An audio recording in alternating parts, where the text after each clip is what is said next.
All right, we'll start with questions in the room for Fernando and Teddye. Start here with Jim McGill from Barron Tighter. Teddye and Fernando, obviously a tough loss, real close, had a chance to win it at the end. Looks like mistakes played a big role in the loss. What's the team's attitude about tightening things up and making sure you don't beat yourselves? Yeah. No one on our team is going out there and wants to make mistakes. Mistakes happen. Every position, including myself, and that's something that we work every single week to minimize and practice by our great energy and passion that we have in practice and game planning for opponents. Fortunately, today it just wasn't enough. Put down the offense, the defense played lights out in the second half. I don't think they allowed a point, which is crazy, especially with that high-powered offense.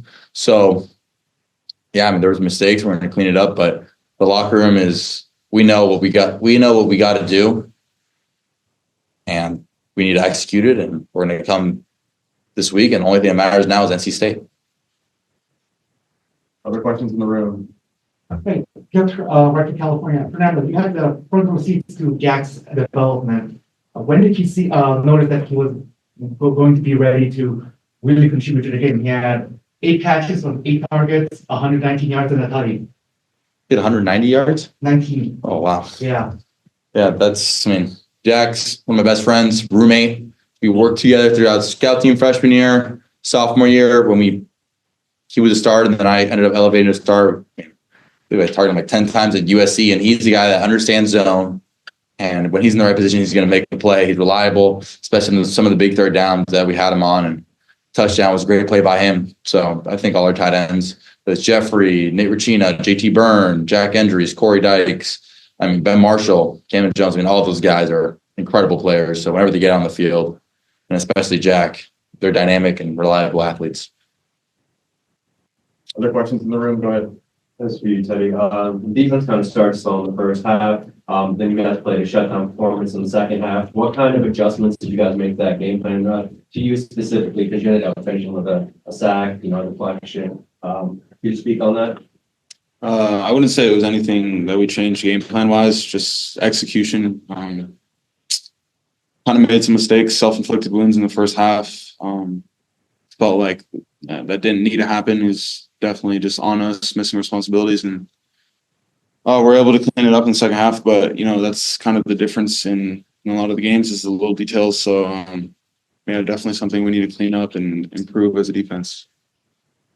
Fernando, there were a lot of third down plays that were thrown short of the sticks. Was it because they were outlets where guys weren't open down the field, or was there any consistent theme behind those? Yeah, Mr. McGill, I'd love to give you an answer, but not sure which third down plays you're talking about. If you give me specifics there. A big thing with our guys trying to get the ball in the playmaker's hands. Getting the ball in the playmaker's hands is better than waiting back there and having to throw the ball away or something else happens. So I think it's important to get the ball in our guys' hands. And 3rd and 1 and 4th and 1, we need to be a physical offense and get those. So that's something that we're working on, and we've been a lot better throughout every game throughout the season. And sometimes when you're in those third down and longs, throwing the ball a yard or two before gives our playmakers a chance. And our receivers are uber talented, so are running backs and so are tight ends, and so is our whole line. So giving those guys a chance is all I'm trying to do. Any other questions in the room?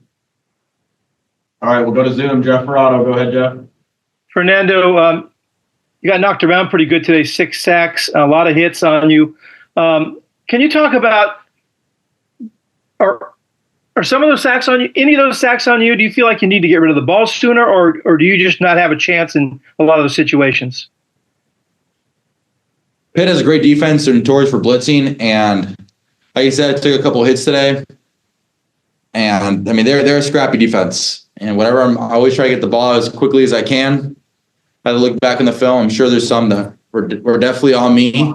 Some that had Pitt just sometimes they are a great defense. And they notoriously do have a lot of sacks. And so I take that upon myself to throw the ball away a little quicker.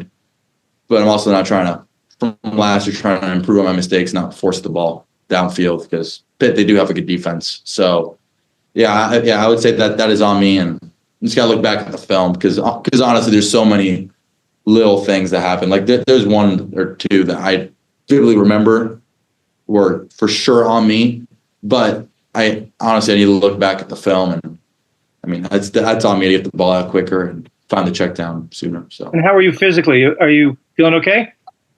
Yeah, I'm feeling okay. I mean, our defense, I mean, guys like Teddye, those guys go out there and basically kill people on the field. So it's no excuse for myself to feel sorry for myself because I'm a little banged up, and I feel fine, to answer your question. So it's what everybody signed up for, playing football.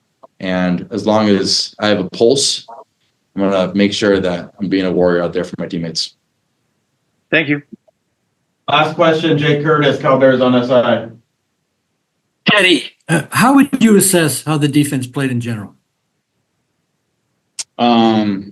Yeah, like I said earlier, kind of shot ourselves in the foot a little bit in the first half. And then, I mean, obviously we did good in the second half. They didn't score. So, yeah, just got to fix those first half mistakes. And yeah.